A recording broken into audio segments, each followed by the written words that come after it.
So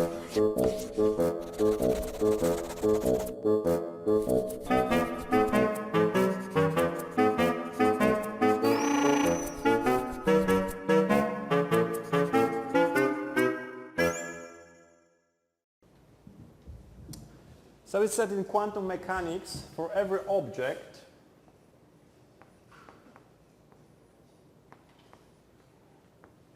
we introduce wave function.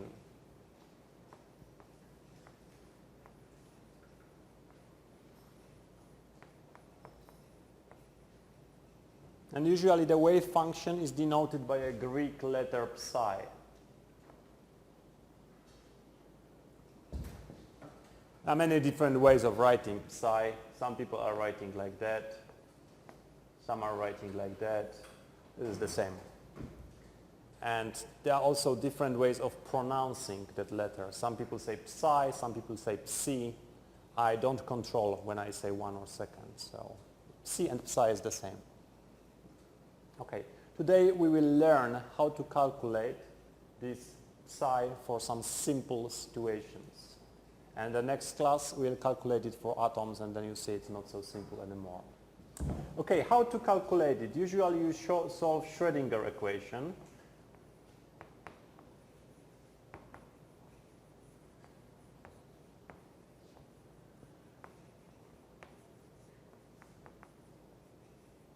And what is Schrödinger equation? The operator H acting on the wave function gives you the value of energy and the wave function back.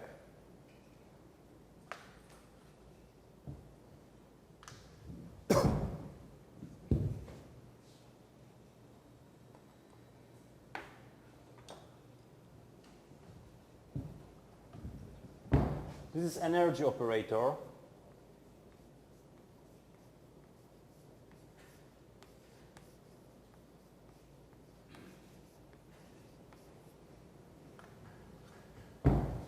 And this is energy value.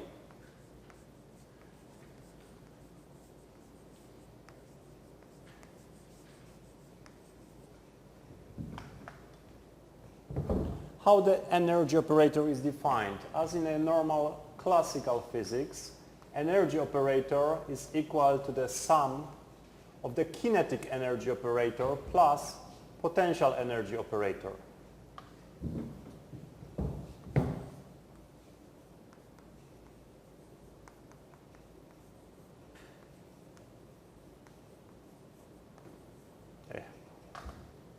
This is kinetic.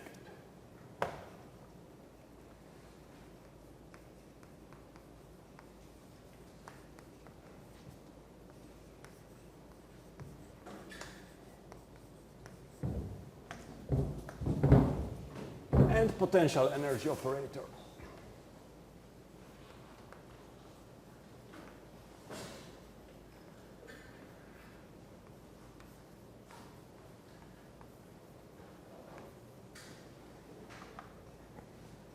In the case of the potential energy operator, everything is simple, because potential energy operator is nothing else like the charge of the first object times the charge of the second object divided by the distance between these two objects.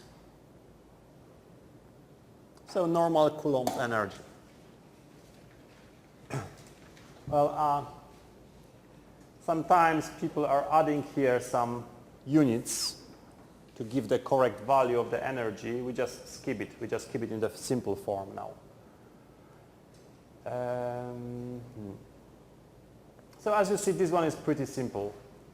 Does it have to be that way? No. This includes only electric interaction. If you include magnetic interaction, then there would be other terms here. If you include weak interaction, there will be another term here, so it would be longer. But in the simplest case it's just electric interaction. Now, what about kinetic energy? Kinetic energy, like always, is the momentum square operator divided by 2m. As you know, momentum is a vector. It has three components, px, Py and Pz. Or saying in other words, is the mass Vx, mass Vy, mass Vz. What is this strange thing here, this square? How do you square a vector? Well, it's nothing else than just vector transpose multiplied by the normal vector. So in other words, P dot product, P. So in our case, that would be nothing else than just m square px square plus py square plus pz square. But since we are working on operators here,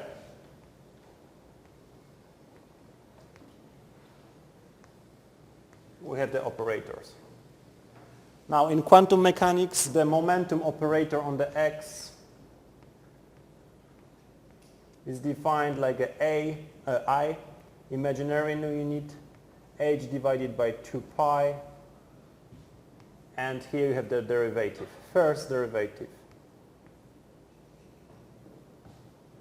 And py is identical except that here instead of x is y. So, and pz is the same. Now I'm going to define what is this symbol in a moment, but just very often instead of writing this that way, people are writing that way. I, h, bar. Bar means that this h was divided by 2 pi. I don't know why, but it's very often like that. Good. Now we have to define what is this strange thing and how this strange thing is acting on functions. That you know very well, d over dx.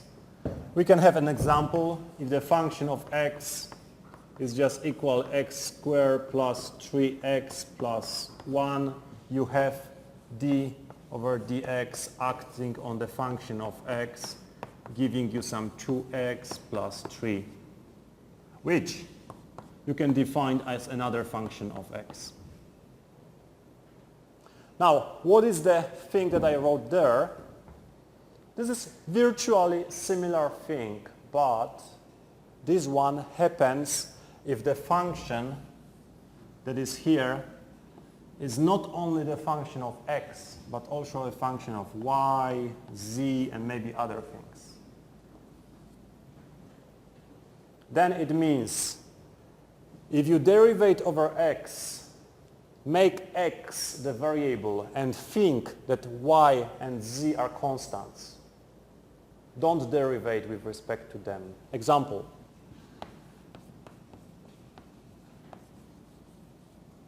Take f, x, y, z in the form of x squared plus y squared plus z squared. This is a function of many variables. Now, if you calculate the derivative of our f of x, y, and z, what you are going to get, normal derivative, 2x. This one I said is a constant. Derivative of a constant, 0. This one is a constant. Derivative of a constant, 0. Finished. Give another example.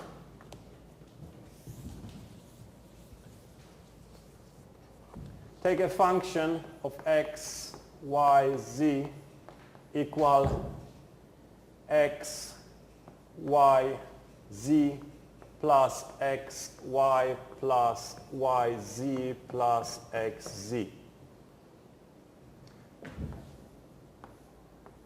This thing that very often is called partial derivative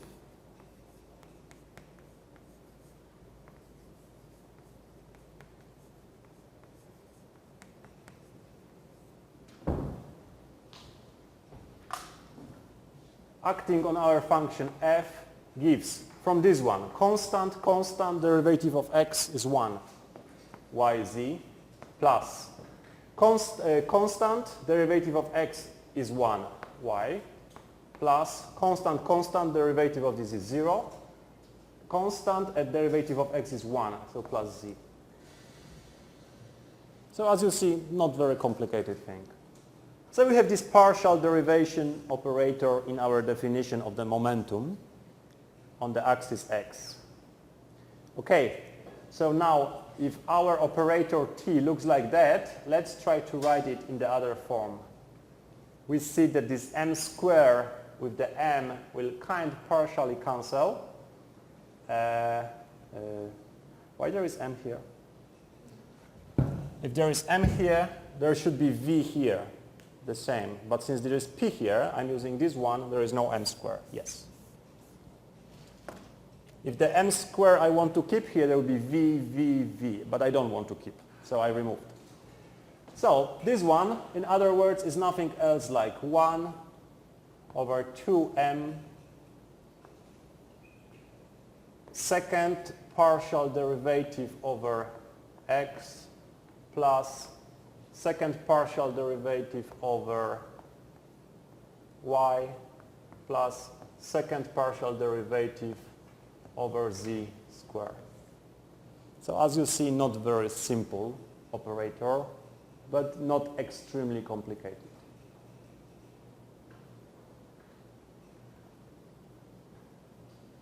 Good.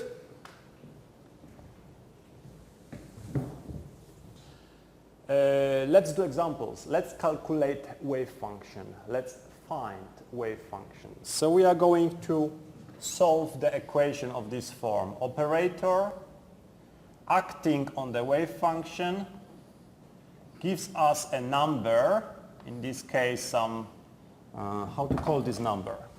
I call it by a small o times the same wave function. Now, this operator can be any operator. Energy, momentum, angular momentum, you can imagine thousands different operators. Usually we are solving for the energy operator, H. Okay, so our example is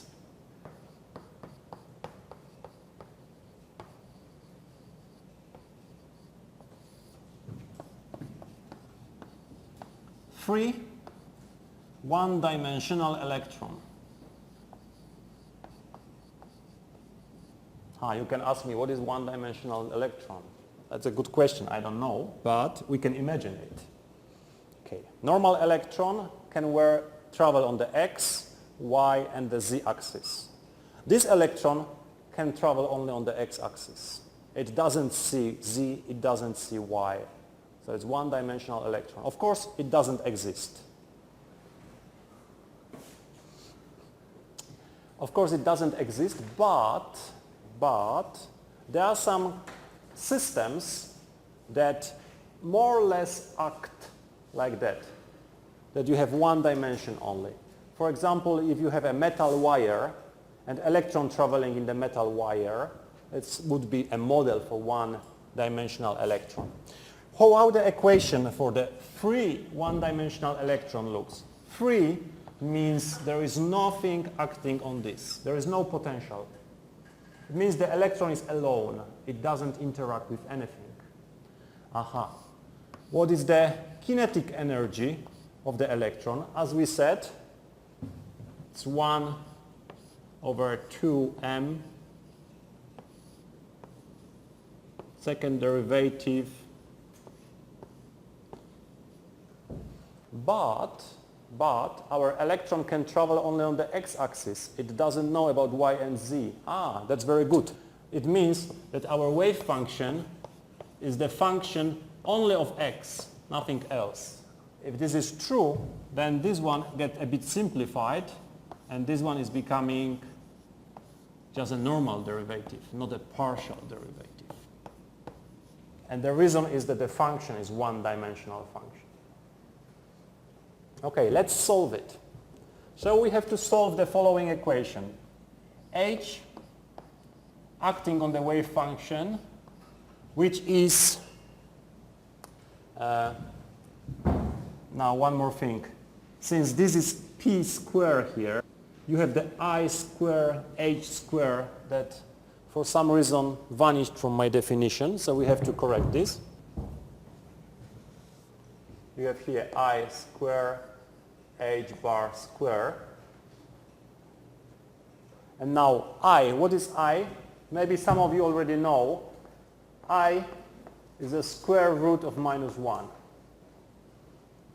Everybody knows it doesn't exist, but that's what I is. It is called imaginary unit.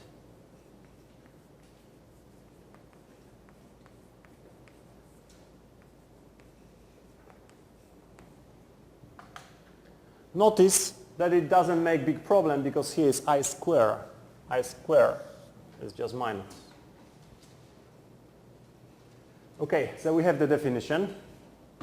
So again, I have to correct here too, which is minus h square, h bar square. Good. Now I have minus h square over 2m second derivative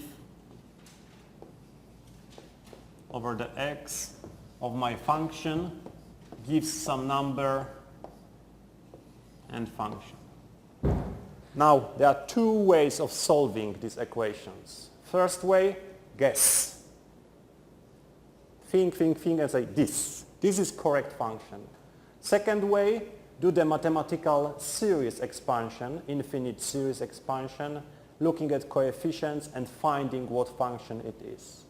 We don't have time for the second, so we will do the first, we guess. If you look at this and look at this and look at this, you think that maybe if you take a function of the form e to the kx, maybe it's correct. Let's try to find if it's correct or not. What we find is second derivative of such functions. This is guess. This is not correct. I don't know if it's correct or not. We just guess.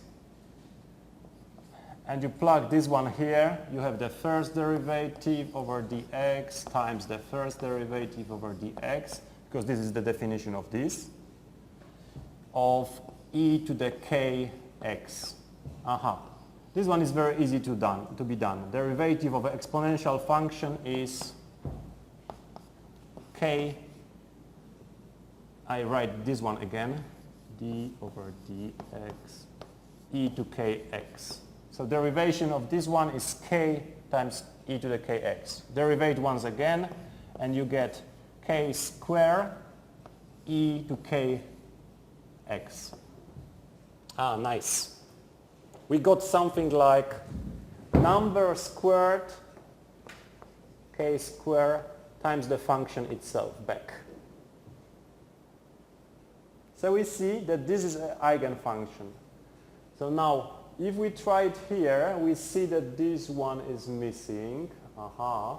But we can transform this equation a bit. We can transform it to this form that on one side we have d square over dx square lambda psi equal, and on other side we have minus 2me divided by h bar square psi.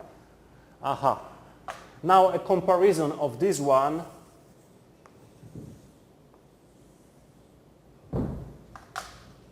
with this one gives us answer that if k square would be this one, then we find a solution. There's one small problem. K square is positive. Here we have minus. What to do with this? Oh, not a problem. The solution is here. The minus is nothing else like I square. So we put I square here. Now we are safe, and we find that the solution to our problem looks like exponent now of plus or minus, because we are going to take a square root of this thing, square root of I square 2me divided by h square x. That we can simplify a bit and finally get e to the plus or minus I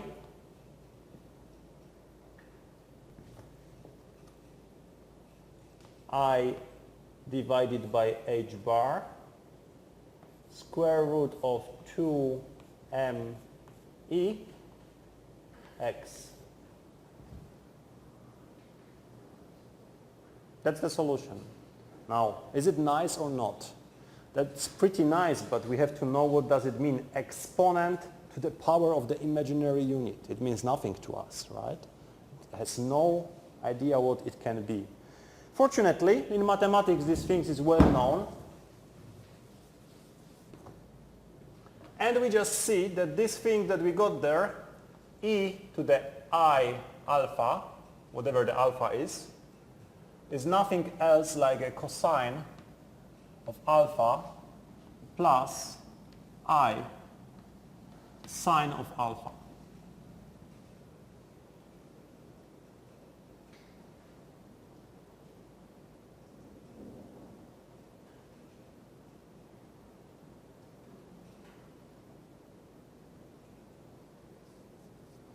Good, that looks better. Cosine and sine, at least we know what it is. Still the imaginary unit here looks very ugly, but at least cosine and sine is something what we know.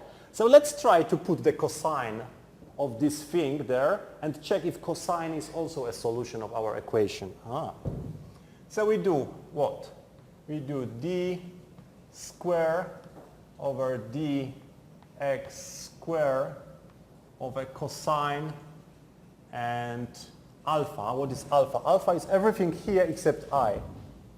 Can be plus or minus, it doesn't really matter. So 1 over h bar square root of 2me and x. Now everybody knows that the derivation of a cosine function is nothing else like sine, or minus sine. So we get d over dx of minus sine and this thing inside 1 over h bar 2me x multiplied, of course, times the derivative of the internal function. The derivative of the internal function is just 1 over h bar 2me. And once again with derivative. And what we are getting is 2me over h bar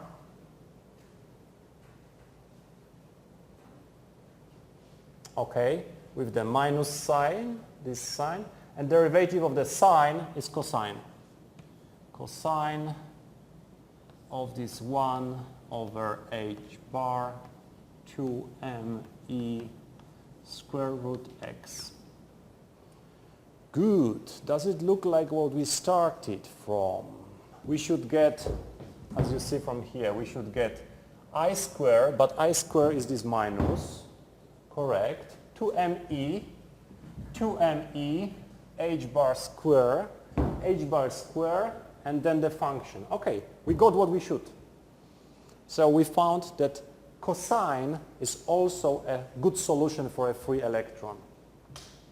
There is a problem with this solution. If you have our x-axis and we have 0 here, we know that the wave function has value 1 here. Then we know it starts oscillating. And it will oscillate till the infinity. What does it mean? It means the free electron is everywhere. It's not in one point. It's not a single point. we found that the possibility of finding electron is the same at any position.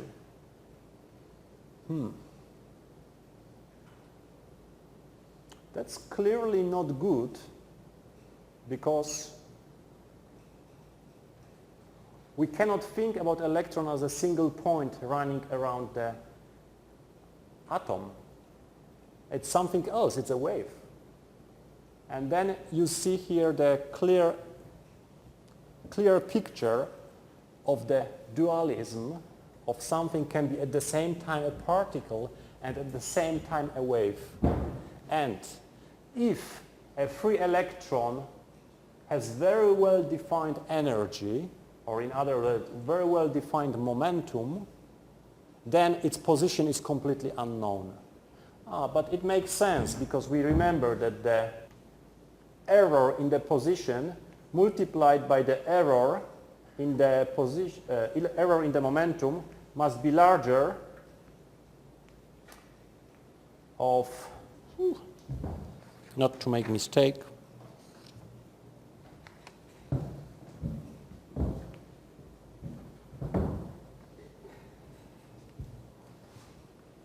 but now momentum of this electron given from this equation is perfectly known. Error is 0. So if this error is 0, this error must be infinity to give here something larger than this. Any finite number would give here 0. So my point is that the position of the electron is completely unknown if we know perfectly well the momentum of the electron. Okay. First example. Now we go to the second example.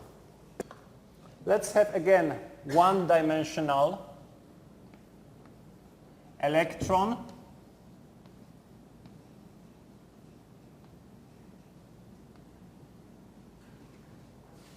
in a box.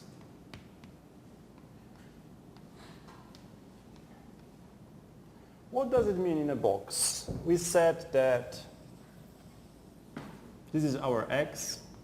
Before, the electron could travel wherever you wanted, and the interaction was 0. Now it's different.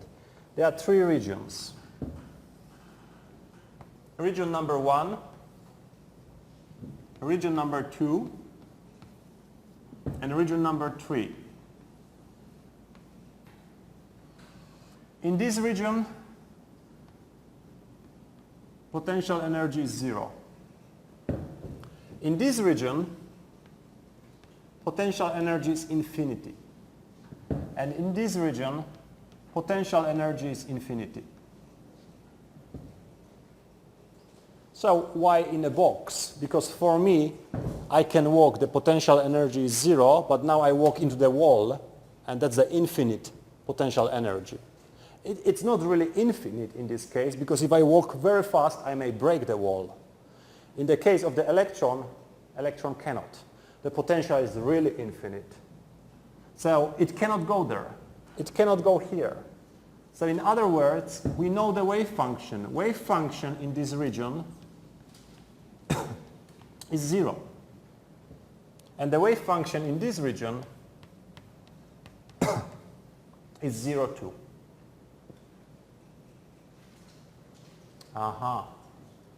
So now we have to write the equation for the wave function in this region. So we are writing this. We know that second derivative of the wave function in the second region is minus 2me .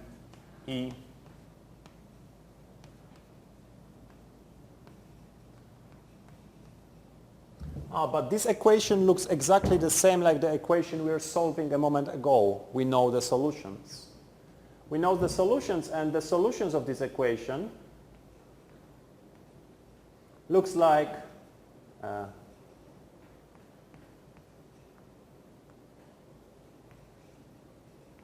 cosine of 2me over h bar x.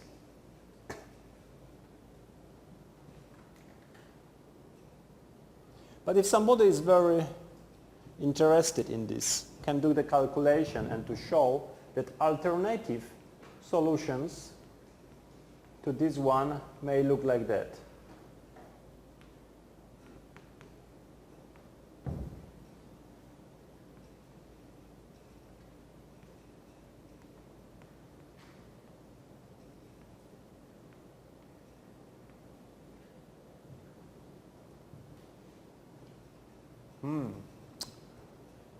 If somebody really wants to do the general job, it's possible to show that if you write a wave function in this form, some constant a multiplied by the cosine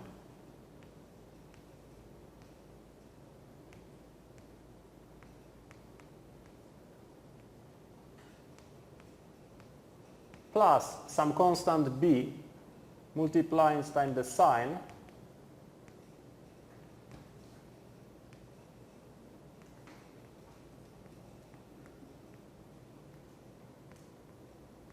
that would be also a good solution. In fact, this is the most general solution. When the alpha a and b can be any number.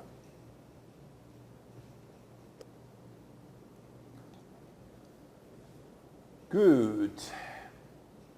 Now, we found a solution, very nice, but now not every solution of this form would be zero. Let's say if we plot any solution, we know it will be oscillating like a sine, a cosine, but the solution in this point and in this point must be zero. Otherwise, the connection wouldn't be good. So the connection in this point and connection in this point must be smooth. So we know that one of the conditions is that second wave function at the point 0, where this is 0, must be 0. And we know that the second wave function at this point, I don't know how to call this point, let's call it big L, must be 0. I don't know what happens here, but I know that at this end and at this end it must be small. So let's try to calculate what is second solution at 0. If we plug 0 here, everything multiplied by this is 0. Cosine of 0 is 1. So we just have a. From this part, we have 0 multiplied by something is still 0. Sine of 0 is 0. b multiplied by 0 is 0. So plus 0 equal a. But from this condition, we know that this must be 0. So we found very important first condition, and the condition says that a is equal 0. It means that this term is vanishing. This is not a good term. Only the sine term is a good term.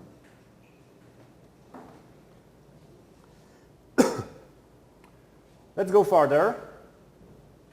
We know the second condition, and the second condition says the wave function, second wave function at the point L must be equal to 0. Let's calculate it first. We know that this term already vanished.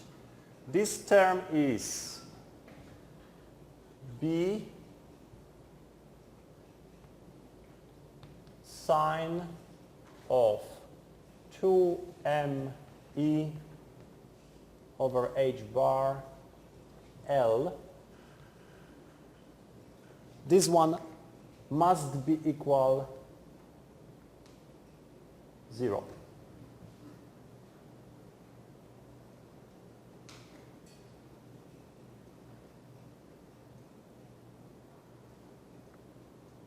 When this is true,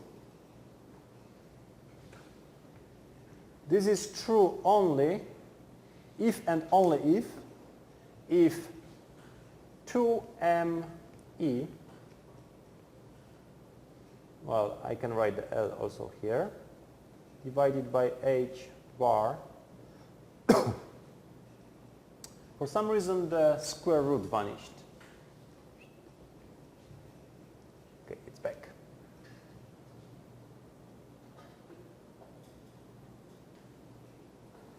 Is equal to some number n pi.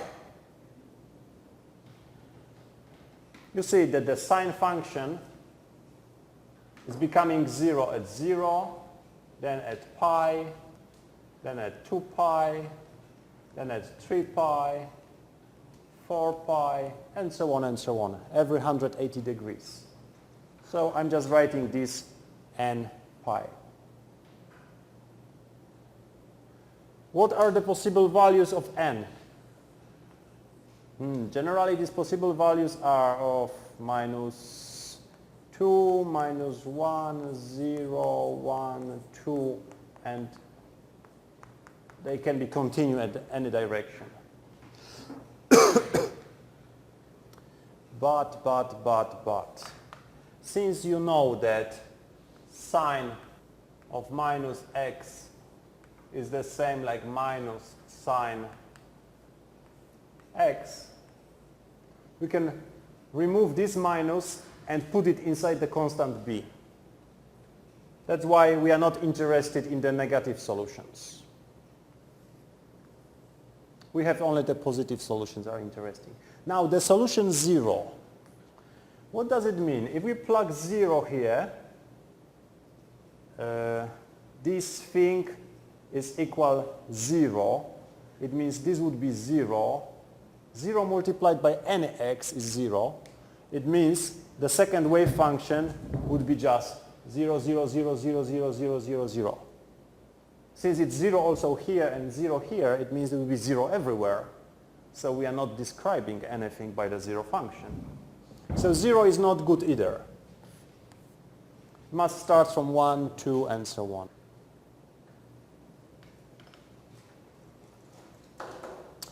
Good. Let us calculate the value of energy.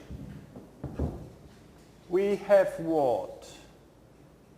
We have 2me square root equal n h bar pi divided by L. From this we are getting energy is equal n square h bar square pi square L square 2m.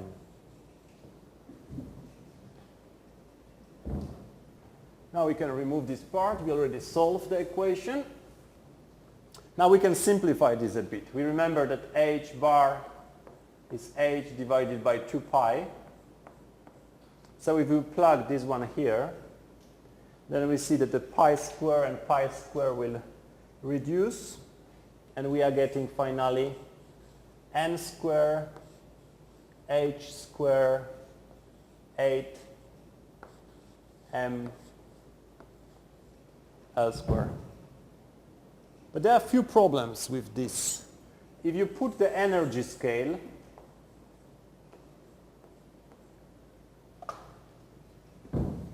and you start plotting energy 1, okay, maybe we should put here, the energy would be in fact numbered by this number n. Energy 1 for n equal 1, energy 2 for n equal 2, and so on and so on. So we have energy 1 here. Where is energy 2? Energy 2 would be, this part would be identical, but instead of 1 square equal 1, we will have 2 square, 4. So it would be somewhere here.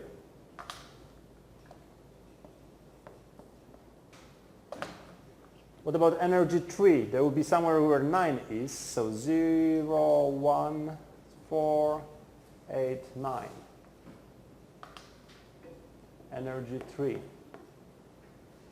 You see that the distance between next energy levels is growing quadratically.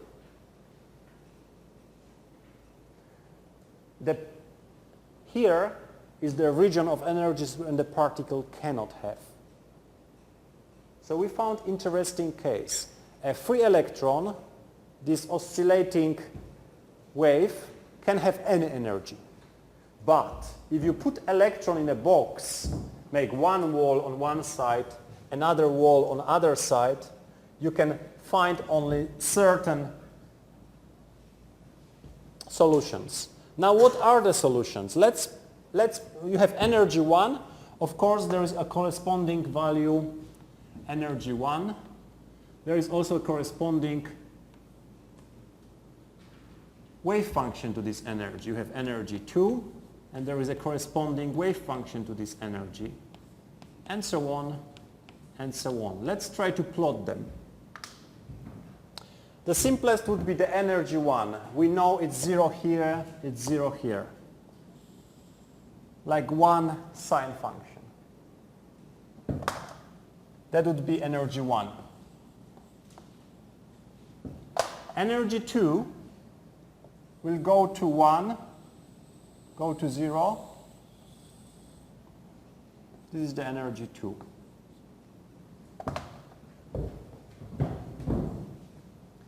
Then you have energy 3, wave function 3, of course. That would be 0 here, here. So it will go up, goes down, go down, and so on, and so on, and so on.